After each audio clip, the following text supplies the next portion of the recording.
আয়াত ৪ ওয়ামরআতুহু হাম্মালাতাল হাতব। অনুবাদ, আর তার স্ত্রীও যে ইন্ধন বহন করে। তাফসির, আবু লাহাবের স্ত্রীর নাম ছিল আরওয়া। তিনি ছিলেন আবু সুফিয়ানের বোন ও হরব ইবনে উমাইয়ার কন্যা। তাকে উম্মে জামিল বলা হতো।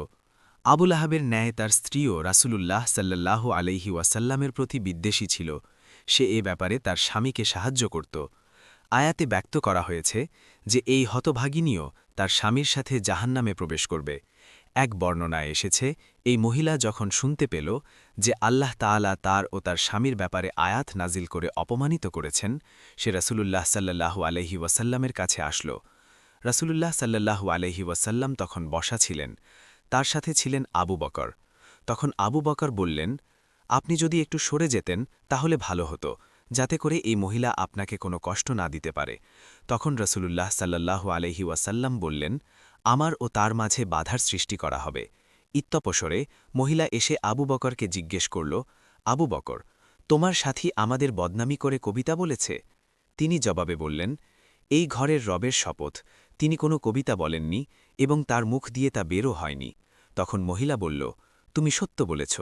তারপর মহিলা চলে গেলে আবু বকর রাদিয়াল্লাহু আনহু বললেন, সে কি আপনাকে দেখেনি?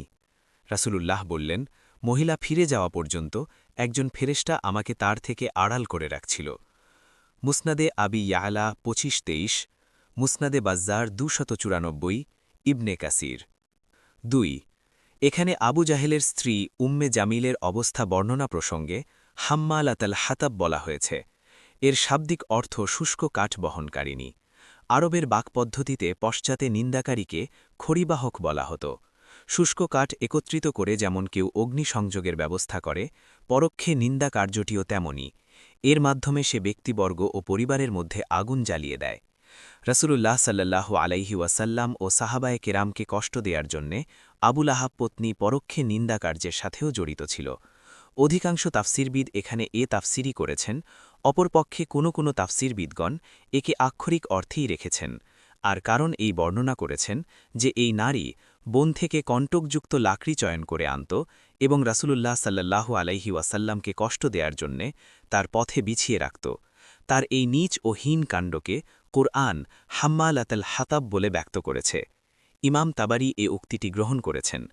কেউ কেউ বলেন যে এর এই অবস্থাটি হবে জাহান্নামে। সে জাহান্নামে লাকড়ি এনে জাহান্নামে তার স্বামীর উপর নিক্ষেপ করবে, যাতে অগ্নি আরও প্রজ্বলিত হয়, যেমন দুনিয়াতেও সে স্বামীকে সাহায্য করে তার কুফুর ও জুলুম বাড়িয়ে দিত। কোনো মুফাসসির বলেন, সে রাসূলুল্লাহ সাল্লাল্লাহু আলাইহি ওয়াসাল্লামকে দরিদ্র বলে উপহাস করেছেন। পরিণামে আল্লাহ এ মহিলাকে লাকড়ি আহরণকারী বলে অপমানজনক উপাধি দিয়ে উপহাস করেছেন। আবার সাঈদ ইবনে জুবের বলেন, আয়াতের অর্থ গুনাহের বোঝা বহনকারিণী। কুরতুবী ইবনে কাসির।